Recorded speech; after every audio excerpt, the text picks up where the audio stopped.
why don't you start off by telling us what the deck is, what it does, and how you're all doing so far, Kevin. Okay. Well, we decided that we wanted to play the worst possible hero for this tournament. No, just kidding. No, we chose Martiana Mind Wrench because we like the combination of Shadow with the new Spelunker Maddocks. We figured Spelunker Maddocks is a difficult card to remove if you are lacking a hand. With a lot of the late game decks that are tending to hold 6, 7 cards in hand towards the mid game, we felt that Darkness was a good call in the meta game. So about 10 days ago, this all came together. Went from brainstorming to an initial build that was really bad, and we put a lot of time into it, and we think we got it to something that it's close, maybe within 2 or 3 cards of being where we want it to be. John and I decided on one particular faction of it, and Shane took it a little bit different direction, and so far the results have been well. I think we're all 3-1. We've played some tough competition and come out well. So, John, what do you like about the Black Ice matchup? How do you guys stand against that?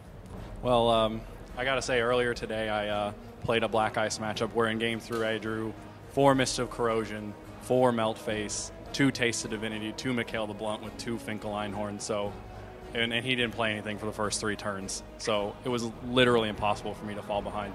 Really, the main strategy though is any draw that they have where they don't have multiple Fizzle and Taste of Arcana with Water Elemental, Miriam, and Marksman Glaus, you can usually win.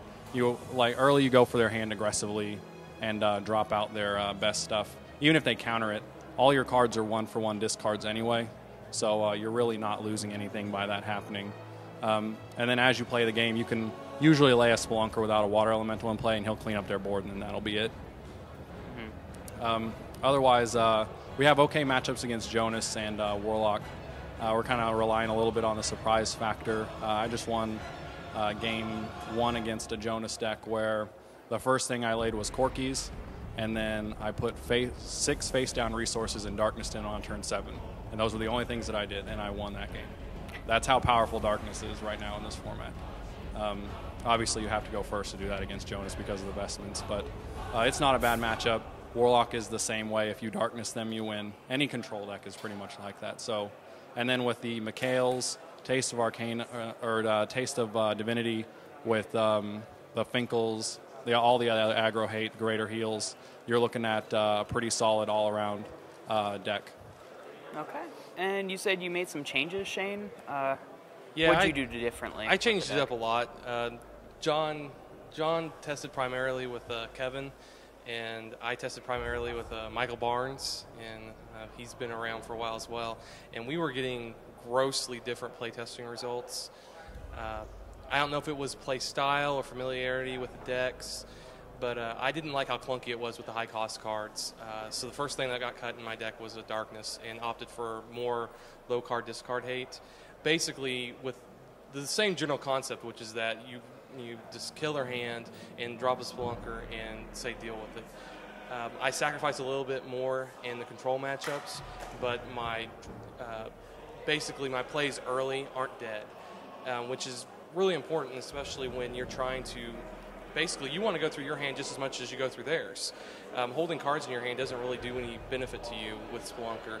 And I think that one difference that I think they would agree is rather large is they're playing Darkwing Fair and I'm playing the Archidon Spirit Towers, mainly because I didn't like having Spelunker being my only win condition, and with the additional early discard, because I'm playing Taste of Darkness and I don't believe they are, or Touch of Darkness, excuse me, and I don't believe they are, and also I'm playing Mental Anguish and they're not playing Mental Anguish. With the Spirit Towers, last game I was able to drop a Voidfire Wand on 3 thanks to Gromble, peel the rest of his hand away on 4 and lock him out. And so now their deck, I don't know if they can, it's possible to probably do that, but I liked, is it not possible? You'd have to have the perfect draw, whereas the build that I have is a little more aggressive in getting things out of your hand and basically just saying, can you top deck better than me? And so that's kind of what I went with. So what's the biggest one you had all day? Oh, in round 2, I had a 21-21 Spelunker. That's pretty good. And so that's the one. Was that the biggest any of you guys have had so far today? Today, yes. No. Oh, did you have a bigger one today? 214-14s. Yeah. Okay. So 2 14-14s is still pretty good. So It's, After they have no hands. Just a word. The margin of error on Spelunker is pretty amazing. I mean, the clock is so fast that basically you have to hit it in your next one card.